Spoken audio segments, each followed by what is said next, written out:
ஓம் சக்தி. அன்பு குழந்தையே, செய்வினை என்ற கட்டுக்குள் உன்னை கட்டி போட்டு நாளுக்கு நாள் உனக்கு என்னென்ன செய்ய வேண்டுமோ, எதை எதை உனக்கு கொடுக்க வேண்டுமோ அதை கொடுத்து கொண்டே இருக்கிறார்கள். எதை வேண்டுமானாலும் மறந்து விடுகிறார்கள். தன் குடும்பத்தில் இருக்கும் பிரச்சனைகளை கூட கவனிப்பதில்லை. ஆனால் நாள்தோறும் உன்னை நினைக்கும் நினைவை மட்டும் அவர்கள் இழப்பதில்லை. உன்னை கவனிக்க மட்டும் அவர்கள் தவறுவதில்லை. உனக்கு என்னென்ன செய்ய வேண்டுமோ, அதன் விளைவுகள் எப்படி எப்படி இருக்க வேண்டும் என்று யோசித்து யோசித்து செயல்பட்டு கொண்டிருக்கும் இந்த கொடூர எண்ணம் கொண்டவர்கள் வாரந்தோறும் செய்து கொண்டிருக்கும் ஒரு விஷயத்தை உன்னிடம் நான் சொல்வதற்காக வந்திருக்கிறேன். என் பிள்ளையே, இதுவெல்லாம் தெரியாமல் இருந்தபோது நீ ஏமாளியாக எத்தனையோ விஷயங்களை ஏமாந்திருக்கிறாய். உன்னையும் மறந்து உன்னுடைய நினைவாக இருக்கும் பொருட்கள் மற்றவர்கள் கையில் மாட்டும்படி நீ செய்திருக்கிறாய். எதையெல்லாம் பிறர் கையில் மாட்டிவிடாமல் ஜாக்கிரதையாக இருக்க வைக்க வேண்டுமோ அதையெல்லாம் நீ அலட்சியத்தோடு அப்போது இருந்து விட்டாய். உன்னை சொல்லி குற்றமில்லை. இப்படியெல்லாம் நடக்கும், இவர்களெல்லாம் இப்படி மாறுவார்கள் என்று உனக்கு தெரியாத காரணத்தால் தான் இது இப்படி நடந்துவிட்டது. அன்று முதல் இன்று வரை அதை பத்திரமாக வைத்து அவர்கள் ஒவ்வொரு செயலையும் செயல்படுத்தி கொண்டு வருகிறார்கள். அதனால் தான் உனக்கு பாதிப்புகள் இங்கே அதிகமாகிக் கொண்டே செல்கிறது. நீ தெய்வ சக்திகளை வணங்குவதை இன்னும் சற்று வேகத்தை அதிகமாக்க வேண்டும். குறைவாக இருப்பதால் தான் தீய சக்திகள் இங்கே ஆட்டமாடிக்கொண்டிருக்கிறது. நீ செய்யும் தவறு என்ன தெரியுமா? ஒரு முறை விளக்கேற்றி விட்டும் ஒரு முறை கோவிலுக்கு சென்று வந்து விட்டதும் எல்லாம் சரியாகிவிட வேண்டும் என்று நினைக்கிறாய். கர்ம வினை தலைக்கு மேல் தூக்கி நடனமாடிக்கொண்டிருக்கிறது.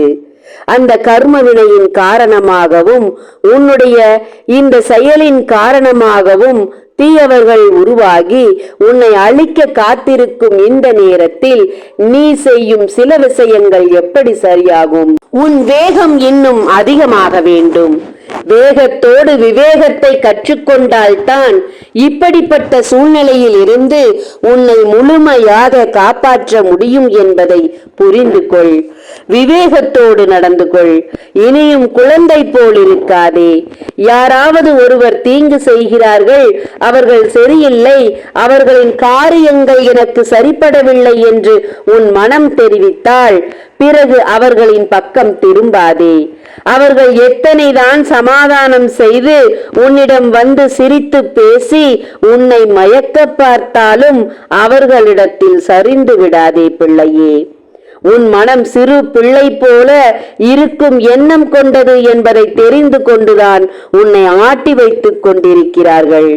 நடந்ததையெல்லாம் மறந்து விடுவாய், மன்னித்து விடுவாய் என்று தெரிந்ததால் தான் மீண்டும் மீண்டும் தவறுகளை செய்து செய்து உன்னை நம்ப வைத்து கழுத்தை அறுத்து கொண்டிருக்கும் இவர்களை பற்றி உண்மை முகத்தை தெரிந்து கொள்ள வேண்டும் என்பதற்காக உன் அன்னை உன்னை தேடி வந்திருக்கிறேன். இப்போது விவேகம் வேண்டும். இல்லை என்றால் அழித்து விடுவார்கள். காலம் பொல்லாத காலமாக இருக்கிறது. உன்னை போல வெகுளியாக இருக்கும் பிள்ளைகளை அழித்து கொண்டிருக்கிறார்கள். பிள்ளையே, ஜாக்கிரதையாக இரு. தங்கமே, உன்னுடைய மனம் எனக்கு தெரியும். யாருக்கும் தீங்கு நினைக்காத உனக்கு இத்தனை தீங்குகளை அள்ளி கொடுத்து கொண்டிருக்கிறார்கள். உன் காலம் நேரம் மாறும் நேரம் வந்துவிட்டது. அந்த நேரம் மாறும் நேரத்தில் அவர்களுக்கு திருப்பி அடிக்கப் போகிறது பார். அடியும் சாமானியப்பட்ட அடியாக இருக்காது. ஒரே அடியில் விழுந்தால் எழுந்திருக்க முடியாத அடியாக விழப்போகிறது அவர்களுக்கு. என் அன்பு பிள்ளையே, வாரந்தோறும் ஞாயிற்றுக்கிழமை அவர்கள் என்ன செய்கிறார்கள் தெரியுமா? என்ன காரியத்தை தயங்காமல் பயமில்லாமல் செய்து கொண்டிருக்கிறார்கள் தெரியுமா? வரும் ஞாயிற்றுக்கிழமை 9வது வாரம். அதனால் அவர்கள் வெற்றி நடை போடப் போகிறார்கள். அதனால் நீ சிதைக்கப்பட போகிறாய் என்று அவர்கள் குத்தாட்டம் போட்டுக் கொண்டிருக்கிறார்கள் பிள்ளையே. இந்த 8 வாரம் அவர்கள் என்ன செய்திருக்கிறார்கள் தெரியுமா? உன் புகைப்படத்தை வைத்து வாரந்தோறும் ஞாயிற்றுக்கிழமை பொழுது சாய்ந்தவுடன் உன்னுடைய படத்திற்கு பாலும் நெய்யும் ஊற்றிக் கொண்டிருக்கிறார்கள் பிள்ளையே. நடுக்கம் இல்லை, பயம் இல்லை. தெய்வத்தை நினைத்து பயமில்லாத அரக்கன்களுக்கு பதிலடி கொடுக்கத்தான் இன்று உன்னை தேடி வந்திருக்கிறேன். இந்த 9வது வாரமும் வெற்றியோடு செய்துவிடலாம், வெற்றியை நாம் கண்டுவிடலாம் என்று இருக்கும் அந்த அரக்கர்களுக்கு பதிலை கொடுக்க நான் வந்திருக்கிறேன் என்று. என் அன்பு பிள்ளைக்கு விடிவு காலத்தை கொடுக்க போகிறேன். என் அன்பு பிள்ளைக்கு இழந்த வாழ்க்கையை திரும்ப கொடுக்க போகிறேன். என் அன்பு பிள்ளைக்கு எதையெல்லாம் இழந்தாயோ அதையெல்லாம் உன் கண்களுக்கு முன் கொண்டு வந்து வைத்து உன்னை சந்தோஷப்படுத்தி பார்க்க வேண்டும் என்ற எண்ணத்தோடு நான் நேரத்தை எண்ணிக்கொண்டிருக்கிறேன். நீ கேட்டதே போதும், மற்ற அனைத்தையும் நான் பார்த்துக் கொள்கிறேன். உன் வாழ்க்கையில் இனி நடக்கப் போகும் அத்தனையும் நல்லது மட்டுமே நடக்கும். என் பிள்ளையே, இது போல இருக்கும் துரோகிகளிடத்திலிருந்தும், எதிரிகளிடத்திலிருந்தும், தீய சக்திகளிடத்திலிருந்தும், செய்வினைகளிடத்திலிருந்தும் உன்னை காப்பாற்றத்தான் உன் கைகளில் ஒப்படைக்க காத்திருக்கிறேன்.